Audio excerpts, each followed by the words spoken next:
Bismillahirrahmanirrahim. Të nderuar vëllezër dhe motra, sonte jemi në episodin e radhës. Kemi të ftuar Reniz Gjonaj. Mirë se erdhët. Mirë se jeni.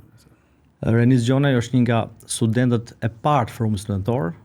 Ka bërë studimet nga viti 2013-2016 për informatikë dhe sot angazhohet si specialist marketingu. Mirë se keni ardhur edhe një herë. Mirë se u gjeta.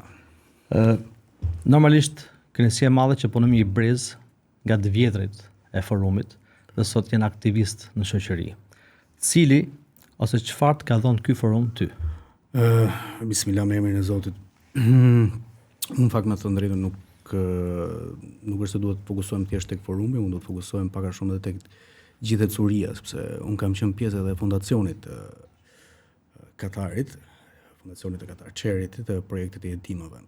Edhe normalisht ishte një fazë shumë e shpejt, e volitshme, pra isha tema se i përfshirë, patjetër, në çdo lloj aktiviteti, por pjesa e forumit, kalimi nga nxënës ose kalimi nga një adoleshent student, pra pak më i rritur, ishte diçka që më vërtet ndryshoi. Kur u bashkova tek pjesa e forumit, filloi me vërtet formimi i karakterit. I përkisja, si thua, një lëvizje, ku normalisht mund të ishe vetvetja. Dhe ky forum me të vërtetë realizon të pjesën e vetbesimit. Mund të jepje ide, pra ishte hapësira për të shprehur, për të angazhuar. Dhe normalisht to ide mirëpriteshin dhe mbi të gjitha, pas kjo ideja jote, përfshiheshte në atë diskutimin, pra në forumin, dhe hidheshin si thua diçka përmirësime. Dhe normalisht pastaj ajo ideja jote kaloheshte në përgjegjësi. Unë kam qenë në fillimet pra po e tregoj pak si pjesa e jetës, e përjetimit tim personal. Duke qenë pjesë e fillimit, pra ishin edhe idetë e para. Filluam bënim pak a shumë edhe pjesën e aktiviteteve, ti përshtasnim në montazhe, në video. Duke qenë pjesë si thua të sektorit informatikës, normalisht ja kisha pak a shumë haberin dhe normalisht mu la mua si ide, pra e hodha dhe pse jo u përpunua dhe pastaj më ngeli përgjegjësia, se tani okay, ideja jote është shumë e bukur, po është përgjegjësia jote tani që ti aktivitetet që do bëjmë normalisht në video dhe në montimet do jesh ti përgjegjës. Unë nuk e harroj në 2015 nga qenë festa e Katarit dhe kam qenë në Katar. Dhe përgjithësinë kemi marrë ju bashkë me Indritin. Me Indrit lidhen, po. Dhe ka qenë një nga programet e bukura që unë e kam ndjek, po them, nga Katari. Pra kjo ishte një iniciativë që bashkë edhe Indriti, inshallah Zoti e rujt, ishte një nga ata që okay, do e marrim të përgjegjësi, hajde ta përpunojmë dhe ta bëjmë sa më mirë të jetë e mundshëm. Pra ishte kjo përgjegjësia dhe është diçka që me të vërtet si thua ta mbyllim me këtë. Forumi nuk është thjesht aktivitet, por është me vërtet një shkollë karakteri, pra formimi i karakterit. Mashallah. Okej, cili ka qenë ai moral që akoma ti e mban me vete? Si thua, të qenurit i matur. Të qenurit i matur, pse? Sepse kjo vjen nga përgjegjësia. Pra, në momentin që unë duhet kisha një përgjegjësi, dhe normalisht duhet isha strukturuar, duhet strukturuar, duhet kish shumë kujdes në çfarë lloj gjëre, atëherë vjen edhe të qenurit i matur.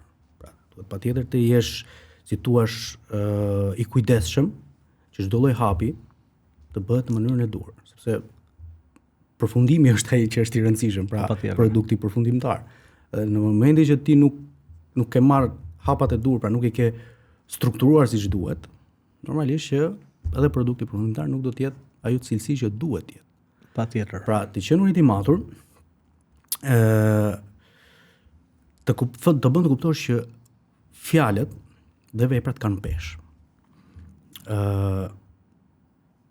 Duhet, ose si thua, pjesa e integritetit duhet ta bëjmë edhe pa nevojën e spektatorëve. Pra, mjafton edhe një se ti je mbrapa kuintave, duhen veprat e tua të flasin. Nuk ke nevojë për duar trokitje ose për ovacione. Patjetër. Pra, të bëhet diçka edhe për hatrin e Zotit që të ngeli. Patjetër. Me që jemi në muajin Ramazanit, normalisht ne kemi quajtur këtë podcast si 30 hapa drejt mëshirës, apo kemi quajtur për këtë forum gjurmë suksesi që vazhdojnë. si ka ndikuar Ramazani tek ty? Ose çfarë ke marrë ti nga Ramazani? Me që jemi Ramazan të jap dhe një mesazh për Ramazanin. Unë do të thoja që Ramazani është disiplinë. Këtë besoj je dakord me mua që Ramazani është një formë shumë e mirë për për të krijuar disiplinën tënde. Është mënyra më e mira për të ndryshuar veten. Ose mënyra më e mirë edhe për të krijuar besim tek të tjerët. Që do të thotë, pra, nuk është thjesht të ndaluarit nga ngrënat e pira dhe nga gjërat e tjera. Ramazani është që ti po e mban për veten.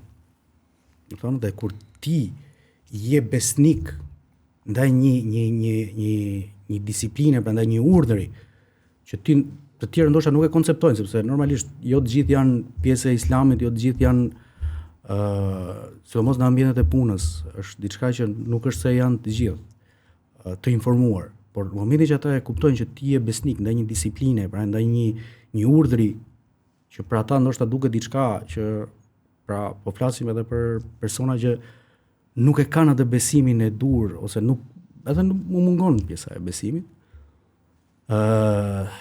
Në Zot të themi që të jenë pjesë e një kulti fetar, pra janë edhe pjesë e ateistëve, por në momentin që ti tregon një lloj angazhimi tëndim personal ndaj një urdhri, u lën të kuptosh që ti je njëri i besuar. Pra, Ramazani dërton individin, e strukturon atë dhe bën që të jetë njëri, po themi, më produktiv edhe pas Ramazanit. Merr vlerësim nga të tjerët. Sepse nuk është, thash, kur ka qenë edhe periudha e verës, ishte sidomos, që po të flasim periudha e gushtit që normalisht dita ishte më e gjata, shumë lodhja, çdo gjë tjetër. Ne kishim, si thua, atë pjesën e diskutimit, pa çdo gjë, po si ka mundsi asuj? Pra, tregon me vërtet që se ti që ke një njerëz që unë edhe mund të të besoj. Pra, një njerëz që me vërtet pas ke një lloj korrektësie, një lloj disipline, që do tregon mua që unë me të vërtet mund të besoj tek ti. Personalisht më mend disa raste ku vinte iftari, bëhet fjalë nga gushti, në orën 7:30 filloshim ligjëratat. Deri më 8:30 kur ta qeshim, nuk kishte mundësi të flisjem. Dhe më mend një nga episodet kam qenë në Shkodër, ishim me ftihun e Koplikut. I thash dëgjoj, unë do e lej tani se filloja se nuk kam mundësi të flas më. Patjetër. Dhe ne me sonte po e mbyllim këtë episod. Ndoshta do na marr pak edhe minutazhe gjatë, kënaqësi që ishte pjesa jonë. Zoti ju shpëleft. Zoti ju shpëleft edhe juve për gjithë këtë angazhim edhe për këto mundësi që na jepni. Faleminderit. Zoti ju